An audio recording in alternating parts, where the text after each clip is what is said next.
এই গরমটা যদি আমাদের জন্য পেরেশানি মনে হয়, মুসিবত মনে হয়, তো মনে করতে হবে এটা আমাদের গুনাহের কারণ। আমাদের গুনাহ, আমাদের নাফরমানি, আমাদের সম্মিলিত পাপ, সম্মিলিত আযাব, অর্থাৎ আমাদের ইজতিমাই গুনাহ, তো আমাদের সবার উপরে গরমের কষ্ট। কোরআনুল কারীমের মধ্যে আছে, আল্লাহ তাআলা বলেন, ওয়াত্তাকু ফিতনাতাল লা তুসিবান্নাল্লাযীনা যালামু মিনকুম খাসসাহ। আল্লাহ তাআলা বলেন, তোমরা দুনিয়ার মুসিবত পেরেশানিকে ভয় করো। কেন? আল্লাহ তাআলা বলেন, দুনিয়াবি যত আযাব, দুনিয়ার মধ্যে মুসিবত আসবে, এটা শুধুই কেবল যারা পাপী, অপরাধী, শুধু তাদেরকেই ধরবে না, বরং পাপীদের সাথে যারা নিষ্পাপ, গুনাহ করে নাই, অপরাধ করে নাই, তাদের উপরেও মুসিবত আসবে। এটাই আল্লাহ তাআলার নিয়ম।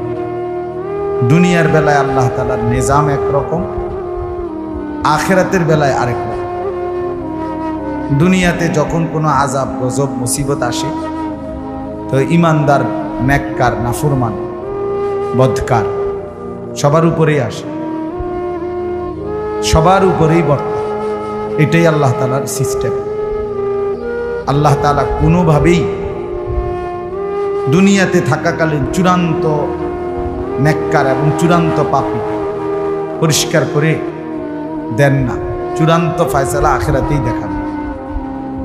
এই জন্য এখানে আযাব, মুসিবত, পেরেশানি সবার উপরেই আসে, কিন্তু আখিরাতে, পরকালে সম্পূর্ণভাবে আল্লাহ তাআলা পাপী এবং নাফরমানদেরকে আযাবের জন্য পৃথক করে দিবেন, আর ইমানদার নেককারদেরকে সুখের জন্য আলাদা করে দিবেন।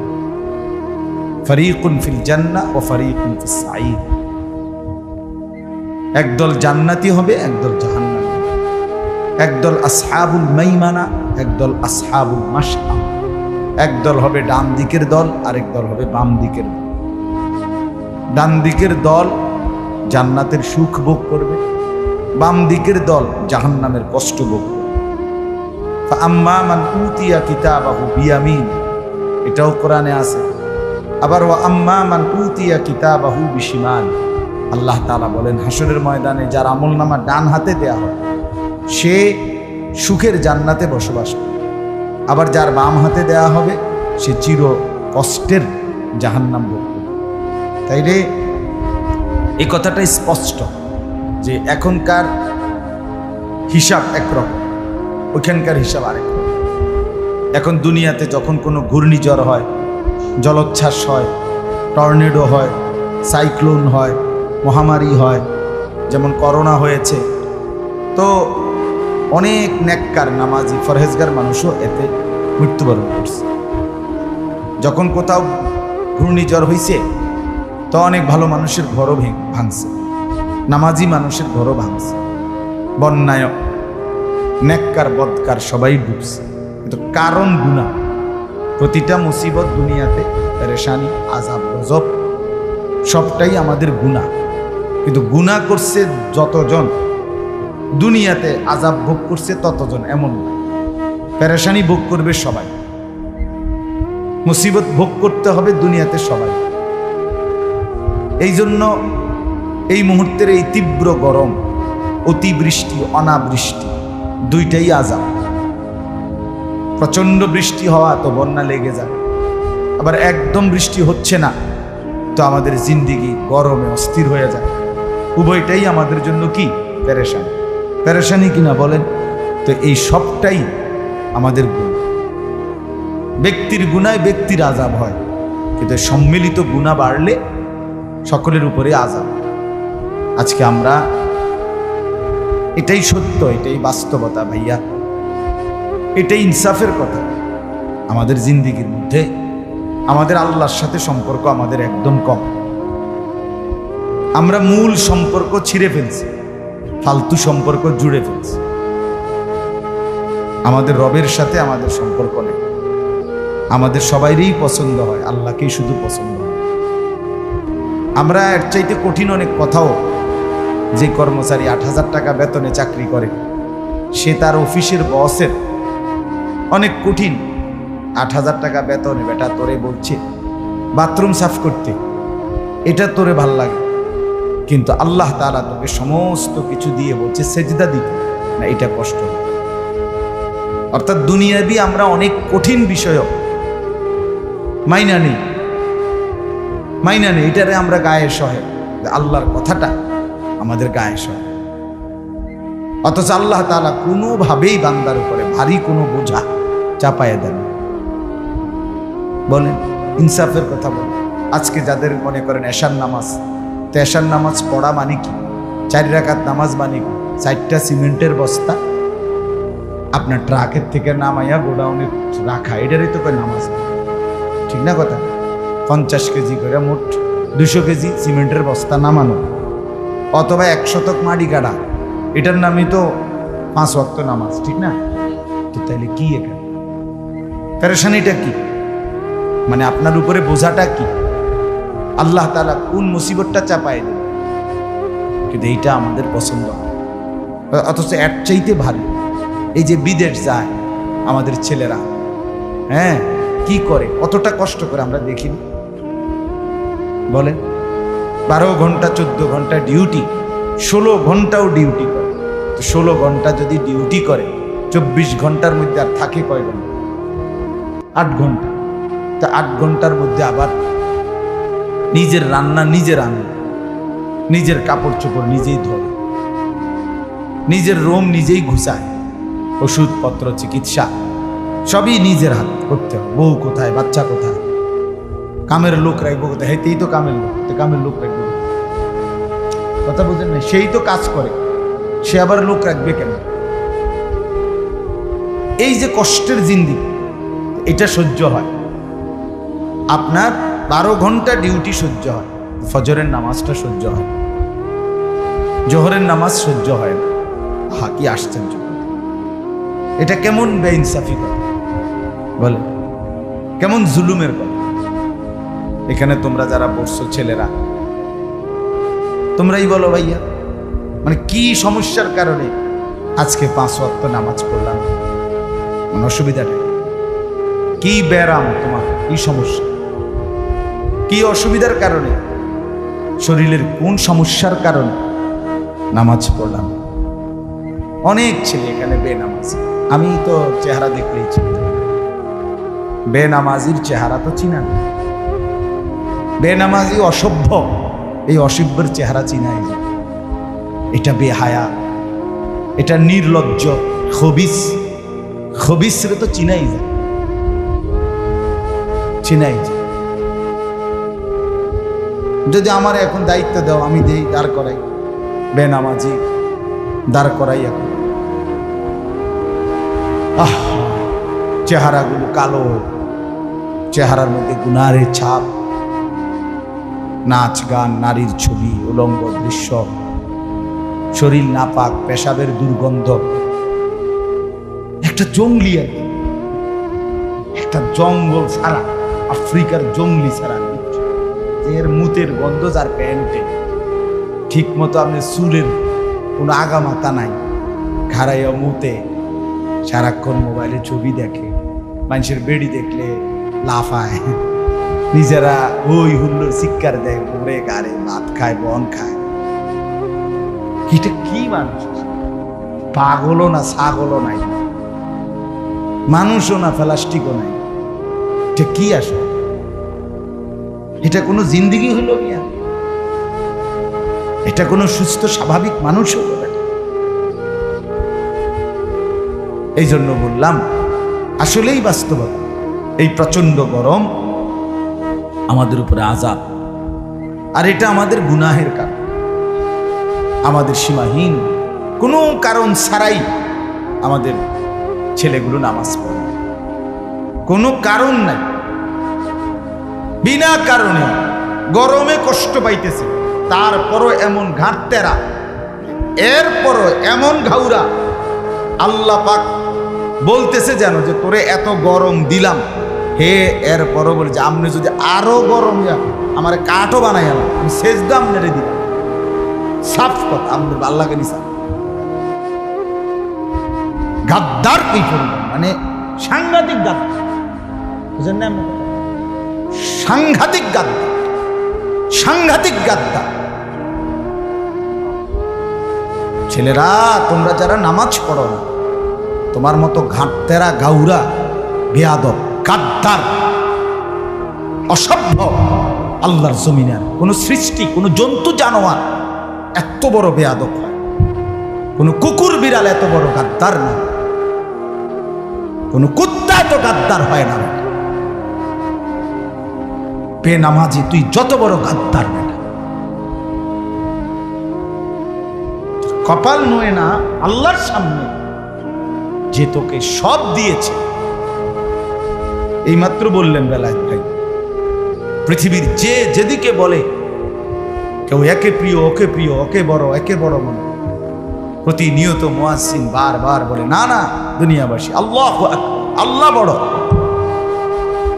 সেই বড় মালিকের সামনে যার মাথা নোয়ে না, আর তার ঘাট ছাই একটা বাড়ি দিলে কি, একটা বাড়ি দিলে আসার দিয়ে তারে শক্ত একটা লাঠি দিয়ে তার ঘাটটার মধ্যে একটা বাড়ি দেওয়া হচ্ছে যে তুই তো বড় খাটতে না, এবং দিবে মনে রেখো। হ্যাঁ, খুব বেশি দিন না ভাইয়া, খুব বেশি দিন। ফেরেশতা কবরে একটা আসার দিব, প্রথম আসারেই তুমি শেষ। কবরের মাটি তোমারে এমন ভাবে একটা চাপ দিবে, হাদিসে আছে নাফরমানের কবরে এমন চাপ দিবে, এক চাপে আল্লাহ রাসূল সাল্লাল্লাহু আলাইহি সাল্লাম বলেন এ পাশের হাড্ডি এ পাশে চলে আসবে, এ পাশের হাড্ডি এ পাশে, একদম গুড়া করে দেবে। فتختلف أضلاعكم,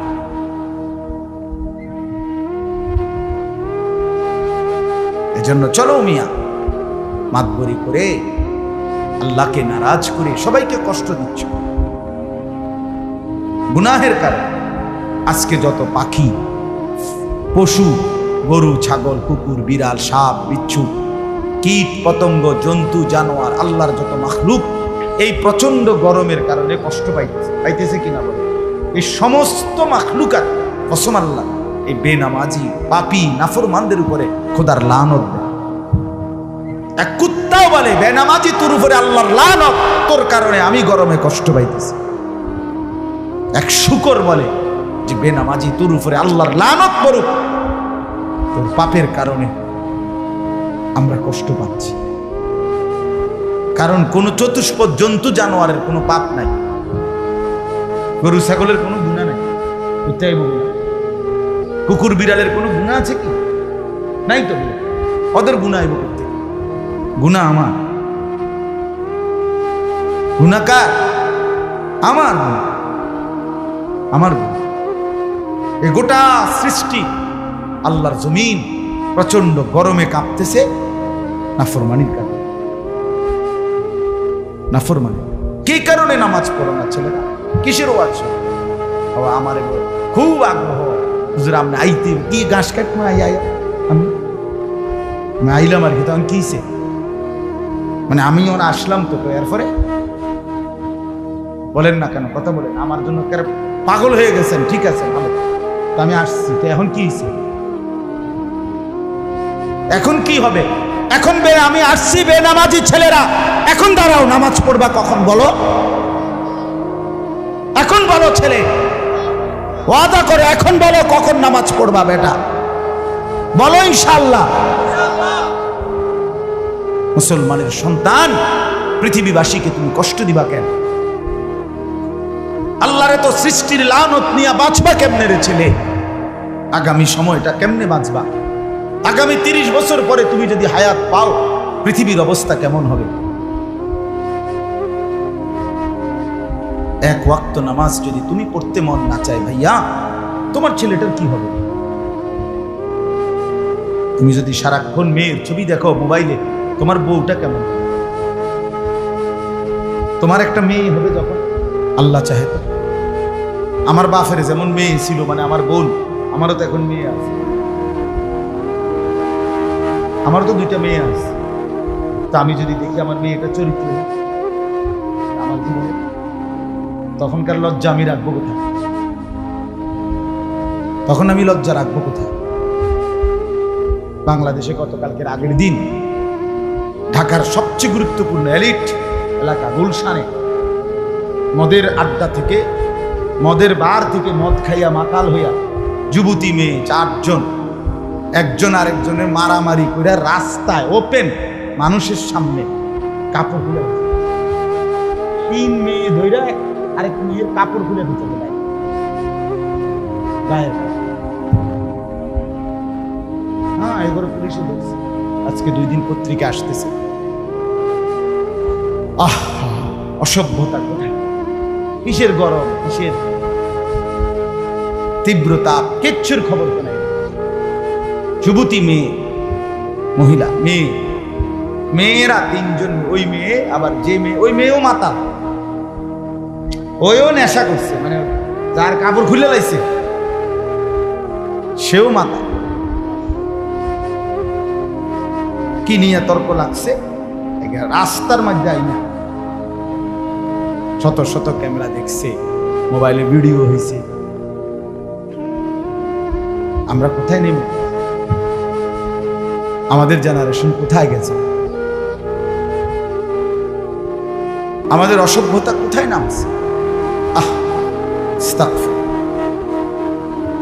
নারী মেয়ে মদে মাতাল, এই হলো দেশের সমাজের হালাত। এবং সবচেয়ে গুরুত্বপূর্ণ ভিআইপি এলাকা, সমাজের যে যারা মনে করে উচ্চ পদস্থ মানুষ যেখানে থাকে, উচ্চ শিক্ষিতরা নাকি থাকে সেখানে আমাদের মতো আপনাদের মতো আঙ্গাল কাঙ্গালের যাবেরও চাইবার মতো সুযোগও নাই। সেই বিত্তশালীদের এলাকায় ধনির দুলালি, নিজেরা টানা হেসরা করে মদের মাতাল হয়ে নিজেদেরই একজন আরেকটা মেয়ের কাপড়ে খুলে ফেলছে। এই জন্য বললাম বাপ চলে, আমার কথা হলো ছেলেরা তোমরা শুধু আবেগে চললে হবে না ভাই, আবেগে চললেই হবে। বেলায়েত ভাই আমার অনেক মহব্বত করে, বারবার বলছে আমরা আসছি। এই আসা যাওয়ার মধ্যে একটা মাহফিল করছেন, বা ছেলেরা তোমরা একটা মাহফিল করেছ দোস্ত, এটার মধ্যে কোনো উল্লেখযোগ্য কোনো সফলতা নাই যদি কোনো পরিবর্তন না হয়, যদি কোনো ফিকির না। উঠলা আর বসলা, কতক্ষণ হই হুল্লুর হইল, কালকে সকাল থেকে আবার তুমি তোমার মতো আমি আমার মতো। কি লাভ হলো এই মহব্বতের? কি লাভ হলো ভাইয়া এই পছন্দের? কি ফায়দা? আমি যদি আমার মতোই থাকি, তুমি যদি তোমার মতোই থাকো, তো হবে কিভাবে? আমরা প্রত্যেকেই এর জন্য ফিকির করি। আমার মুরব্বী চাচারা যারা আছেন, আপনাদের কাছেও বাবা বলি, আপনারাও ফিকির করেন। আপনাদেরও তো কিছু দায়িত্ব আছে চাচা, জিন্দিগিটা শেষ বয়স, আপনারা চা দোকানে শেষ করে দিন। মুরব্বীরা আপনারা বুঝলেন এক জীবন, কে আপনাদের বুঝাইল? চা দোকানের বিড়ি সিগারেট আর এই বন বিস্কুট চা আর টেলিভিশনে নাচ গান দেখা আর বসে বসে শুধু পরের সমালোচনা, গীবত, পরের বদনাম, এই এক জিন্দিগিতে শেষ হায়াতের শেষ 10 বছর, বুড়াকালের শেষ 20 বছর 15 বছর শেষ করে দিলেন। আফসোসের কথা, কি করলেন? এত সুন্দর হায়াত, শেষ বয়স, নিরিবিলি টাইম আল্লাহ দিছেন। আল্লাহ তো সবাইকে বুড়া বানায় না। কত যুবক কবরে চলে যায়, কত ছোট বাচ্চাও তো কবরে চলে যায়। আপনাকে আল্লাহ 60 বছর হায়াত দিছে, 70 বছর হায়াত দিছে। মুসলিম শরীফের হাদিস আছে, আল্লাহর নবী সাল্লাল্লাহু আলাইহি ওয়াসাল্লাম বলেন, আ'যারাল্লাহু ইলা মরিইন আখারা উমরাহু হাত্তা বালাগা 60। নবী সাল্লাল্লাহু আলাইহি ওয়াসাল্লাম বলেন, আল্লাহ তাআলা যাকে হায়াত লম্বা করে 60 বছর পর্যন্ত পৌঁছিয়েছেন, 60 বছর পরেও যে নিজেকে আল্লাহর আযাব থেকে, জাহান্নামের আমল থেকে বাঁচায় নাই, অর্থাৎ নিজেকে গুনাহ থেকে বাঁচায় নাই, খোদার কসম, নবীজির হাদিস, বিশুদ্ধ হাদিস, আল্লাহর নবী সাল্লাল্লাহু আলাইহি সাল্লাম বলেন, ওই বুড়া মিয়া আল্লাহর কাছে হাসরের ময়দানে কোনো আপত্তি, কোনো ওজর পেশ করবার এক বিন্দু, এক সেকেন্ড সুযোগ পাবে না। আল্লাহ তাআলা এক সেকেন্ডের সুযোগ দিবেন। আপনি 60 বছর বয়সে আপনি বিড়িখানা ছাড়তে পারলেন না, আপনি বড় শক্ত, আপনি কোনো ছোটখাটো পাপী না, আপনি শক্ত পাপী। আপনি 60 বছর আপনি আইজও কথা কইতে গাইলেন, গালি ছাড়া কথা কইতে পারেন, আপনি কিন্তু বড় শক্ত পাপী, আপনার কলজা পাথর।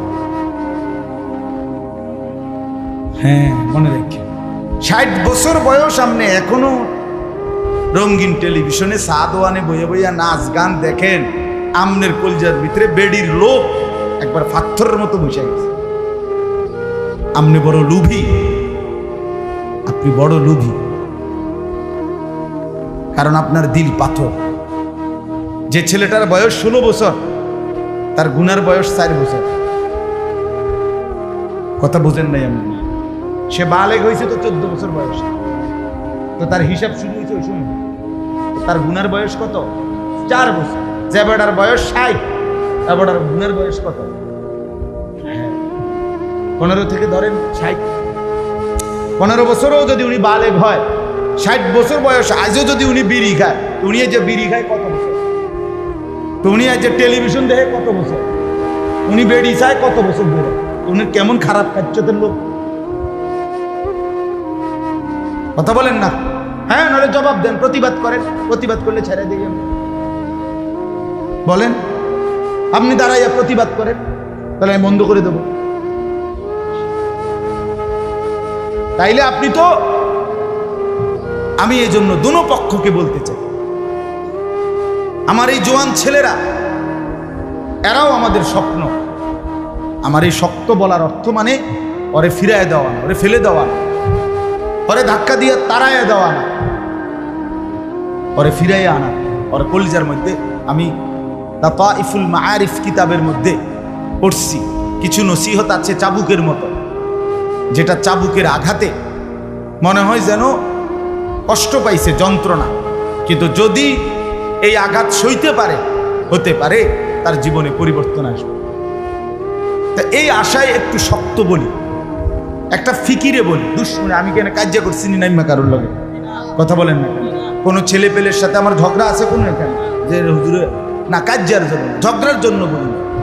উদ্দেশ্য ফিরতে হবে, এদেরকে ফেরাবার চাই। এরা এক এক ছেলে, আপনারা চাচারা, আপনারা দাঁড়াইয়া দেখেন আপনাদের ছেলেগুলো, এখানেকার এই ছেলেগুলো এখানে এখানে এরা রংপুরের, নর্থ বেঙ্গলের ফলাফাইন না, এরা এই এলাকা। কথা বলেন না কেন? এরা নামাজ পড়ে না আজকে কতদিন হয়, আপনারা মেনে নিচ্ছেন কেমনে? আরে মা, মুসলমানের মা, ওই বেটি আমনে ঘুমান কেমনে?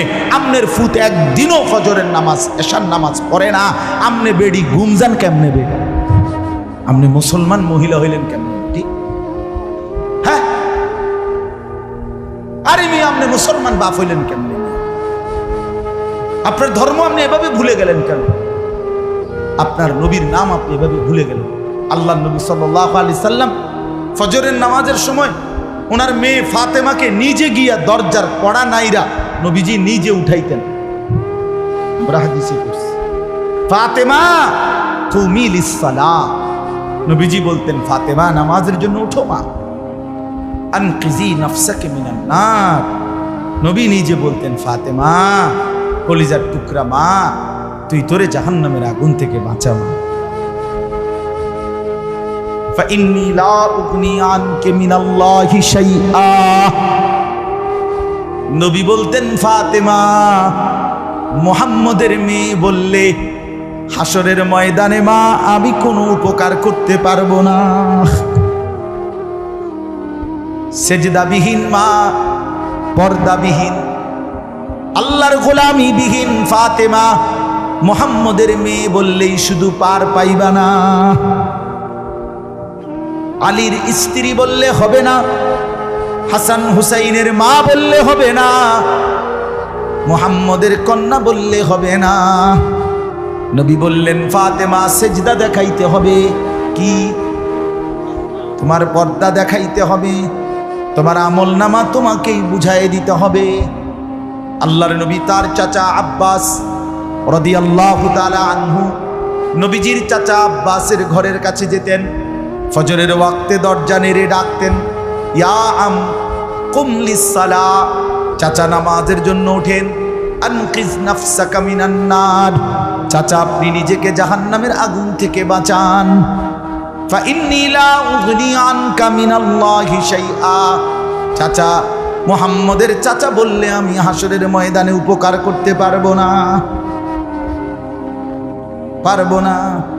আল্লাহর নবী বলেন সাল্লাল্লাহু আলাইহি ওয়াসাল্লাম, নবী বলেন হাসরের কঠিন ময়দানে ইব্রাহিমের মতো নবী তার ছেলে ইসমাইলকে চোখের সামনে দেখতে পাবে, কিন্তু একটা বারও সন্তানকে ডাক দিবে না, বরং ইব্রাহিমের মতো নবী বলবে, ইয়া রব্বি নাফসি নাফসি, আল্লাহ আজ হাসরের কঠিন ময়দানে আমি ইব্রাহিমকে বাঁচান, আমাকেই বাঁচান, ছেলেটার কি হবে সে বুঝুক।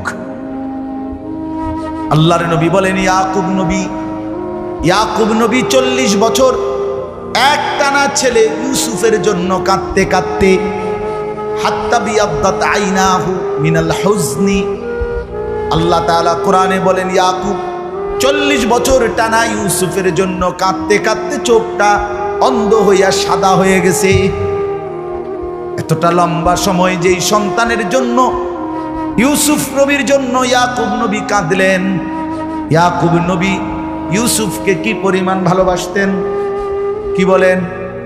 সেই ইয়াকুব নবী ইউসুফকে হাসরের ময়দানে দেখবার পরেও নবীজি বলেন, আল্লাহর কসম উম্মত একটা বারের জন্য ইউসুফকে ডাকবে না, বলবে ইয়া রব্বি নাফসি নাফসি, আল্লাহ আমাকে বাঁচান, আমাকে বাঁচান, আমাকেই বাঁচান, দয়া করে রহম করেন। ছেলেরা বাপ নিজের ভালো, এভাবে মানুষ নষ্ট হয় না রে ভাইয়া। মুসলমানের সন্তান এত ফালতু হওয়ার কথা না ভাইয়া। একটা জিনিস তো অনেক কিছু তো ফচ্চা যায়, কিন্তু এক ফসা জায়গায় দিয়ে একটু হালাই দিলে বাহিটা খাওয়া যায়, এইভাবে বুঝি ফচ্চা যায়, এইভাবে বুঝি একেবারে সারা দিন নাই রাত নাই নারীর ছবি দেখতে দেখতে দেখতে, মোবাইলের অশ্লীল দৃশ্য দেখতে দেখতে শরীরটা করে পচাইয়া ফেলা, কলজাটা একদম পচাইয়া ফেলা, চোখটা এভাবে নষ্ট করে ফেলা, এটা কি ধরনের কথা? আরে বেটা এত মাতাল কেমন? পাগলও তো এত পাগল না। হ্যাঁ পাগল আমি নিজে ভাই, ওই যে আপনার পাবনা, একের আল্লাহর কসম আমি নিজে গত বছর আগস্ট মাসে আমি পাবনা গেছি। তো ওখানে বয়ানের পরে আসরের নামাজের পরে আমি পাবনা, এই বাংলাদেশের যে সবচেয়ে বড় মেন্টাল হসপিটাল, যেখানে পাগলের হসপিটাল পাবনা না, ওটা দেখতে গেছিলাম। আসর থেকে মাগরিব প্রায় 1.5 ঘন্টা আমি এটা ঘুরে ঘুরে আমাদের দেখাইছি। ওনারা আমার জন্য স্পেশালি অনুমতি নিয়েছে, এরা অনুমতি নিতে হয় পুলিশের থেকে, বিশেষ অনুমতি নিলে দেখতে দেয়। কারা মানে এরকম জেলখানার ইয়ার মতো গ্রিলের মতো দাঁড়ায় দাঁড়ায় কথা বলা যায়। আমি অনেক ছেলের সাথে কথা বলছি, তো ওইখানে আমি 2টা জিনিস দেখছি। এই প্রায় 300-400 পাগল আমি দেখছি, আরও আসিল, মানে আমি যে দূর হাঁটতে পারছি আর কি। তো ওইখানে যে দেখলাম, আমি দেখছি, মনে করেন আমি যদি 300 লোক দেখি পাগল দেখছি, মনে করেন একের কসম 298 জনই হবে যুবক, নওজোয়ান ছিল, 20, 22, 25, 18, 24 এরকম বয়সী ছিল। এই আমি 2 জন মানুষ দেখছি, শুধু বুড়া পাগল, 2টা লোক বুড়া মানুষ, আর সব নওজোয়ান। এই হলো 1।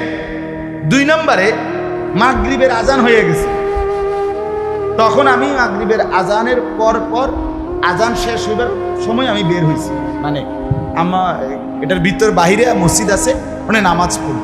তো আমি ভিতরে থাকতে থাকতে আজান হয়ে গেছে। তো আমি নিজ চোখে দেখছি, আমার সাথে যারা ছিল তাদেরও দেখাইছি, 2টা ছেলে পাগল। এরা আপনার একজন আমি জিজ্ঞাসা করছি যে হে আজান দিছে, এরপরে ওরা বললো যে হে বললো যে আমরা এই ছেলে হইতে কইতেছে 18 জন আছি, 11 জনই আমরা নামাজ পড়ি। হে পাগল, হেরে জিজ্ঞাসা করছি তোমার নাম কি? আমার চিনছেন না? আমি বলি না। তুমি কি? আমি তো রবীন্দ্রনাথ ঠাকুর। হে নিতলে পাগল না, কথা বুঝছেন? তাহলে সে বলতেছে কেডা? রবীন্দ্রনাথ ঠাকুর বলে, তার মানে সে পাগল। কিন্তু মাগরিবের আজান দিছে, একটা কসম আল্লাহ, এরা 18 জনের মধ্যে 11 জন এই ছেলের পাগল। এরা নামাজে দাঁড়াইছে। আমার প্রশ্ন হলো, পাগলও তো এত পাগল?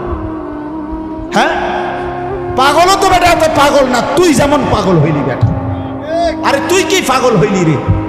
তুই যে এক ওয়াক্ত নামাজ পড়স না বেটা, আর তোরে কেমনে বললে বুঝাইতাম? আর কি বললে তোমার লজ্জা হইতো? কি বললে তোমার শরম হয়? তুমি তো ওই পাবনার মেন্টাল হসপিটালের পাগলের চাইতেও নিকৃষ্ট পাগল। সেই পাগল তো নামাজ পড়ে, আমি দেখছি, আমার চোখে আমি দেখছি। আমি তো অন্য কেউ বলছে এটা না, আমি নিজে দেখছি। এই জন্য প্রিয় ভাই আমার, দয়া করে নাফরমানির এই জিন্দিগি কষ্ট দিবে আমার। দুনিয়ার এই মুসিবত, প্রতিনিয়ত মুসিবত আমাদেরকে ছাড়ে না। কখনো বৃষ্টি শুরু হইলে শুধু বৃষ্টি হয়, কখনো বন্যা, কখনো এবার সিলেটে আপনার একটি নির্দিষ্ট এলাকাতে এই পরিমাণ শিলাবৃষ্টি হয়েছে, একবার এত বড় বড় পাথরের গোলার মতো। আমার পরিচিত মানুষেরও একেবারে টিনের ঘর একেবারে জুজরা হয়ে গেছে, জুরা হয়ে গেছে। তাইলে আমি বললাম, কখনো বন্যা, কখনো ঘূর্ণিঝড়, কখনো জলোচ্ছ্বাস, কখনো প্রচন্ড গরম, কখনো অতিবৃষ্টি, কখনো করোনা, কখনো মহামারী, এই যে বহুমুখী আযাব, মুসিবত, পেরেশানি আমাদের মধ্যে আসে, আমাদের জনজীবনের স্বস্তি শান্তি উঠে যায়। আমরা যে পেরেশানিতে থাকি ভাইয়া বাপ, এটা আমাদের গুনার কারণ। কি কারণে বলেন না? গুনাহের। বড় বড় জাতিসংঘে, তারপরে বড় বড় দেশের ওয়ালারা বিভিন্ন গবেষণা করে, আবহাওয়ার এই হয়েছে সেই হয়েছে, জলবায়ুর এই হয়েছে সেই হয়েছে, এই সব এমনি পণ্ডিতি কথাই কইতেছে, এই হয়েছে সেই হয়েছে, এমন করলে ভালো হইব, হেমন করলে ভালো। আপনার বাংলাদেশে কোন জেলার মধ্যে আপনার স্প্রে করছে ঠান্ডা লাগার জন্য, কি জানি স্প্রে করছে বলে। আচ্ছা বুঝি এই স্প্রে করলে ঠান্ডা করলে, হ্যাঁ এটা তামসা করে, এটা খামখেয়ালি কথা। এটা সারা বাংলাদেশে আপনি ঠান্ডা পানি স্প্রে করে কতক্ষণ স্প্রে করে বলে, এটা কতক্ষণ সম্ভব? আল্লাহ তাআলা যদি এই গরম না কমায়, আমাদের কোনো মাখলুকের পক্ষে সম্ভব ভাইয়া? আসলে সম্ভব না। এই জন্য আমি বললাম, আমার প্রথম কথা এটা, আমাদের এই কষ্ট কিন্তু সবাই পায়। আমাদের গুনাহ, আমার গুনাহের কারণে বনি আদম কষ্ট পায়, আল্লাহর সৃষ্টি বাকি জীব জন্তু প্রাণী কষ্ট পায়। আর যতজন কষ্ট পায় ততজন কিন্তু অভিশাপ দেয়, অভিশাপ দেয়, লানত দেয়, আল্লাহর গজব দেয়। এত মানুষের অভিশাপ, এত সৃষ্টির অভিশাপ, আল্লাহর এত মাখলুকের অভিশাপ নিয়ে যুবক তোমার জীবন ভালো হবে না। তুমি কষ্ট পাইবা, সুখ পাইবা না। তুমি নারীর ছবি দেখা ছেড়ে দাও, অশ্লীল দৃশ্য দেখা বন্ধ করো। একটা নারী দরকার, অপেক্ষা করো। হালাল স্ত্রী আল্লাহ বলছেন আমি সৃষ্টি করেছি, আমি মিলায়ে দেব। এই পৃথিবীতে তুমি আমি আসছি পৃথিবীতে মায়ের পেট থেকে, তার মানে হালাল স্বামী স্ত্রীর এই বন্ধন যদি পৃথিবীতে আল্লাহ চালু না রাখতেন তো তুমিও আসতা না, আমিও আইতাম। কথা বলেন না কেন?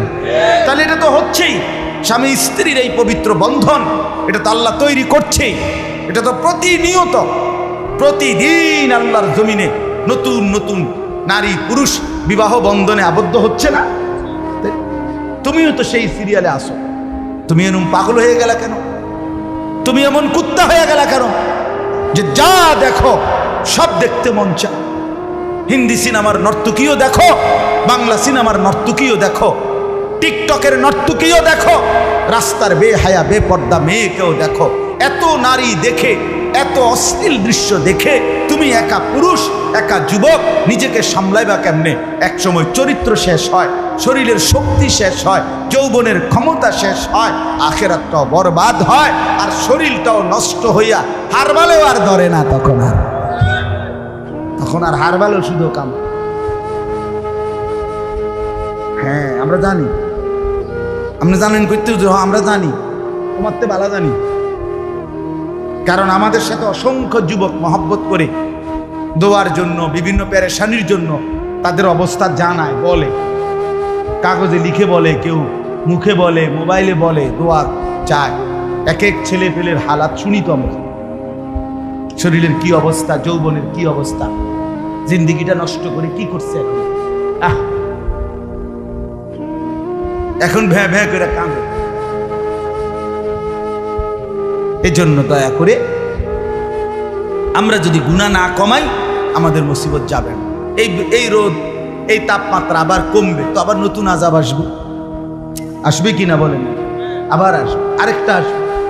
আল্লাহ তাআলা ঘুরে ঘুরে আমাদেরকে বারবার মুসিবত দিয়ে ফেরাতে চাচ্ছে।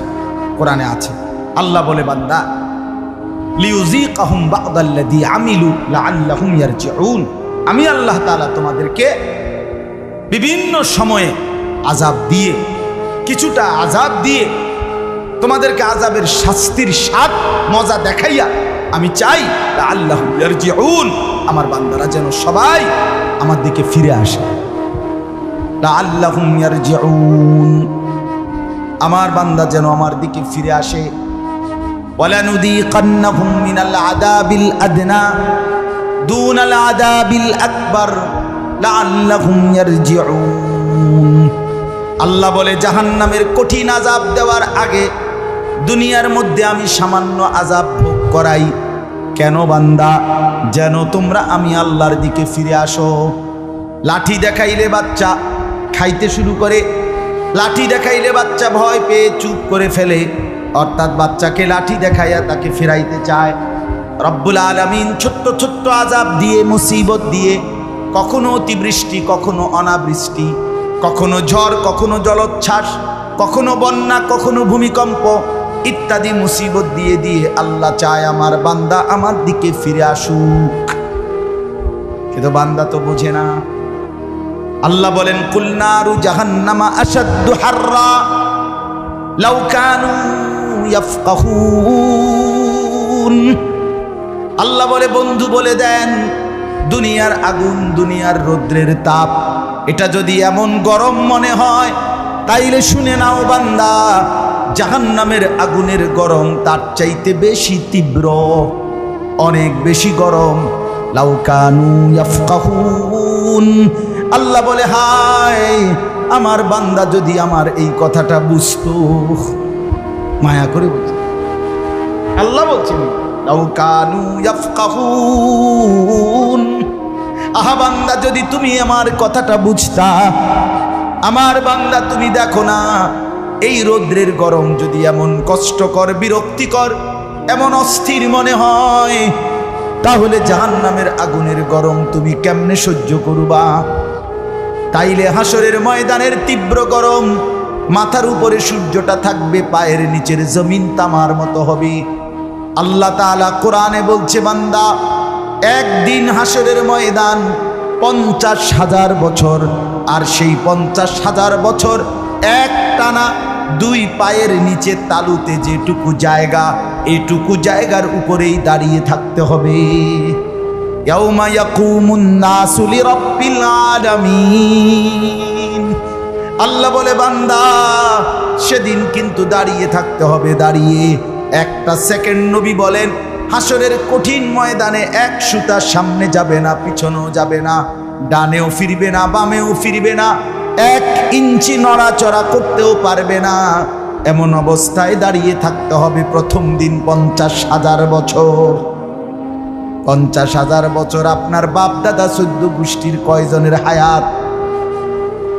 হ্যাঁ বলেন। 3টা ঘন্টা প্রখর রৌদ্রের মধ্যে, প্রচন্ড রোদ যেখানে পড়ছে, এরকম খোলা মাঠে 3টা ঘন্টা দাঁড়ায় থাকেন, দেখেন কেমন হয়, দেখেন কেমন হয়। আর এটা তো রৌদ্রের গরম, তো আগুনের গরম কেমন? জাহান্নামের গরম কেমন। আল্লাহর নবী সাল্লাল্লাহু আলাইহি ওয়াসাল্লাম বলেন, উকিদাতিন নারু আলফা সানা, জাহান্নামের আগুনকে 1000 বছর জ্বালানো হয়েছে।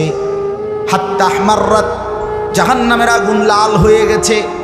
সুম্মা উকিদাত আলাইহা আলফা সানা, পুনরায় জাহান্নামের আগুন আরো 1000 বছর জ্বালানো হয়েছে। হাত্তা বিয়াদ্দাত, ফলে জাহান্নামের আগুন সাদা হয়ে গেছে। সুম্মা উকিদাত আলাইহা আলফা সানা, পুনরায় আরো 1000 বছর জাহান্নামের আগুন জ্বালানো হয়েছে। হাত্তা সুওয়াদ্দাত, নবীজি বলেন জাহান্নামের আগুন 3000 বছর জ্বলতে জ্বলতে একদম অমাবস্যার অন্ধকারের মতো কালো হয়ে গেছে। 3000 বছরে।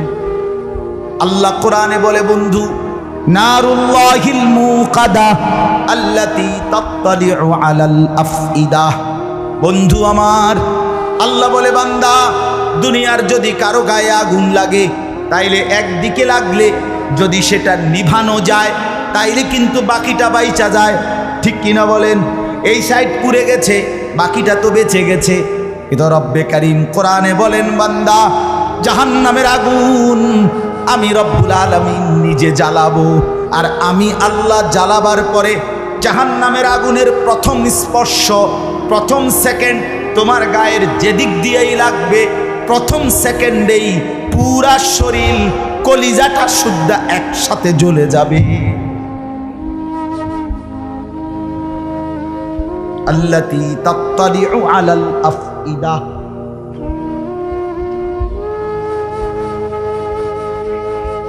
হ্যাঁ, বুঝছো না ভাইয়া? প্রথম ছাপ লাগলেই পুরা শরীর একসাথে এবং ভেতরের কলিজা শুদ্ধা জ্বলে যায়। কুল্লামা নাদিজাত জুলুদুহুম বাদদালনাহুম জুলুদান গায়রাহা, আল্লাহ বলে, জাহান্নামী, তোর দেহের চামড়া বারবার খসে পড়বে, আবার লাগবে, আবার খসে পড়বে। আমি একবার জীবনে আমার এক দোস্তের ছেলে, ভাই, ছোট ভাই, সে ছোট বলতে 14-15 বছরের ছেলেটা, ওই একটা রাস্তার সামনে দিয়ে যাচ্ছিল, ভুলে হোটেল, এখানে একটা হোটেলের সামনে দিয়া, হোটেলওয়ালা গরম পানি, একদম গরম কড়াইয়ের পানি, ভুলে বেচারা পুরা বল বা বালতি যেটা দিয়ে হোক এটা রাস্তা ফিক্কা মারছে। ঠিক এই টাইমে এই আমার এই আপন ঘনিষ্ঠ বন্ধুর ভাই অয়ে দিদা যাচ্ছে, ছেলেটা মাদ্রাসায় পড়েছিল, তার এই পিছনটা রান সহ এই গরম পানিটা পড়ছে, একদম পুড়ে গেছে। পরে কুমিল্লা মেডিকেল কলেজে বার্ন ইউনিটে, যেখানে আগুনে পোড়া রোগীদের চিকিৎসা হয়, ওইখানে আমি তারে দেখতে গেছি। তা আমি যখন গেছি তখন দেখছি যে নার্সরা তার এগুলা ড্রেসিং করতেছে। খোদার কসম বাবা, আমার জীবনে আমি মানুষের চিৎকার এরকম আর দেখি না। আস্তা চামড়া, মানে নার্সরা এমনি যে ছিঁড়তেছে, টাইনা টাইনা তুলতে আছে চামড়াটা তার শরীরে, যে ড্রেসিং করতেছে, এগুলো ওই কি কি মলম টলম কি কি দিতেছে, এমনি হাত দিয়ে মনে হয় যেন চামড়া বাঁচতেছে, মুরগির চামড়া, মুরগির চামড়া বাঁচতেছে। চিৎকার কারে কয়? ওই ছেলের চিল্লানি কারে কয়? আমরা যারা দাঁড়ায় আছিলাম আমরা সবাই কাঁদছি। মানুষের কষ্ট কেমনে এমন। আল্লাহ কোরআনে বলছে, বান্দা, এভাবে সেকেন্ড সেকেন্ড জাহান্নামের আগুনে চামড়া খসে যাবে, আবার লাগবে। অতএব বাপ, মৃত্যুকে তো তুমি আড়াল করতে পারো, যত মাতবুরি করো ভাইয়া। আজ হয়তো বাবা তোমার ভয় পাইলা না, মারে ভয় পাও না, কেউরে মনে করো, কিচ্ছু মনে করো না, কিন্তু মৃত্যুকে কেমনে আড়াল করো? আল্লাহর আযাব থেকে কেমনে বাঁচবা ভাইয়া? কেমনে কেমনে? তালফাহু ওয়ুজুহাহুমুন নার ওয়া হুম ফিহা কালিহুন। আল্লাহ তাআলা বলছে, জাহান্নামী, তোমার চেহারাটাকে দুনিয়ার কড়াইয়ের মধ্যে, তেলের মধ্যে, গরম তেলে যেভাবে মাছ এই পিঠ ওই পিঠ করে চাপ দিয়া দিয়া ভাজি করে, তালফাহু বুজুহাহুম, জাহান্নামের আগুনের মধ্যে জাহান্নামের গাল চেহারা এইভাবে চাপ দিয়ে দিয়ে আগুনে পোড়ানো হয়। ওয়াহুম ফিহা কালিহুন, আর তখন জাহান্নামের চেহারা বিভৎস মলিন হয়ে যায়। এজন্য আমি আমার কথা শেষ, রাত হইছে, আর লম্বা করতে চাই না। ফেরাইবার চেষ্টা আসলে খুব বেশি পণ্ডিতি, অনেক বেশি জ্ঞানের বহর জাহির করা, এটা উদ্দেশ্য না ভাই। আমরারও কষ্ট হয়, সেই সকালে ঘুম থেকে উঠলে এই শুরু হয় দাফাদফি, দৌড়াদৌড়ি, হুড়াহুড়ি, সারাটা দিন, রাতের 3টা 4টা পর্যন্ত এই এক অস্থিরতার জিন্দিগি নিয়েই দৌড়াই আমরা। ফিকির একটাই, আমারও ফিকির একটাই, আল্লাহর বান্দারা যেন ফিরে আসে। মালিক চায় এটাই, আমার কথা বলো, আমার কথা শোনাও আমার বান্দাদেরকে, বিনিময়ে আমার বান্দারা যেন আমাকেই ভয় পায়, আমার কাছে ফিরে আসে।